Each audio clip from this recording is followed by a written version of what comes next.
a story has a beginning, a middle, and an end. Well, that was not how I experienced life. I experienced like it was all middle. So I could write a scene, but I couldn't write a story. And so I would write scenes, and I began to write scenes about these Southern women. I got very interested in this Lena, who was having a nervous breakdown, and her 12-year-old daughter, who thought that buying a switchblade knife would help her survive, you know, and this old blind woman, who, a figure that appears a lot for me, and no, I was just writing scenes. But to get my master's degree, I had to finish it as a novel. So I began to lay the pieces out on the floor and try to find out where was the end. And then one day I picked up a chapter and moved it. And I thought, now I know exactly what to do. And I went back through and it kind of worked. I got to tell you, the publisher cut a chapter that I think was very serious and mistake. But I couldn't pass up the opportunity to be published. I just couldn't. You know, the manuscript had been rejected all over the place. And I was never a person rejected. I was a person people coddled to write, you know. And when Nerves came out, it was paperback. I felt ashamed of it because it was paperback.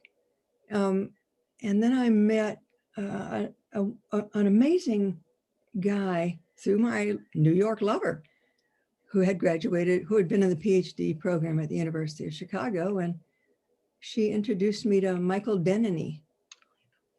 And he was an editor at St. Martin's Press. And he tried to buy Nerves back from Daughters Incorporated and reissue it in hardcover. He said, I wish I had been an editor when this was going around. They wouldn't sell it to him, although they did sell Ruby Fruit Jungle, which was on the same list. And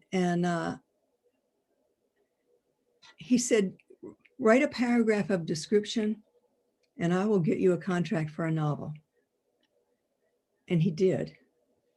And so I wrote a description of the guy who is, I can't remember his name. Shannon? No, not Shannon. He was a leather worker in California. I was taking a leather working class.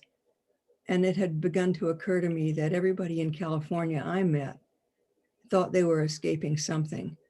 And California was the end of the country. It was the edge. And so I got interested in what this guy was doing there. And the old blind woman he takes care of. And I wrote about 70 pages of that for Michael. And it was like walking off a cliff. I had this guy in California. I didn't know what came next. I had no idea. It took me 2 years to realize I don't know where he came from. Now I know, and I tell this to students, if you don't know the backstory, you don't know the story.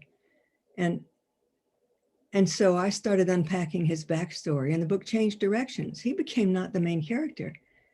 I mean, structurally, the book's a mess.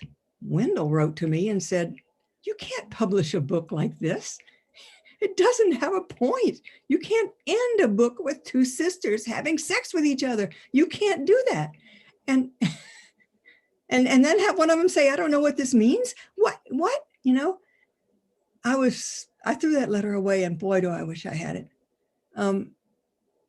Anyway, Michael published that. I guess, you know, I was still drinking very heavily. Denneny came over to my office. Came over to my apartment every time I finished a chapter. There he'd come in his jacket, carrying his briefcase with his tie and his assistant. And they would sit down while I read to them. And then they would say, that's great, keep going. And so I did. And I said to Wendell, I said to Michael years later, why didn't you edit that book? And he said, you were way too fragile. And I guess that was right.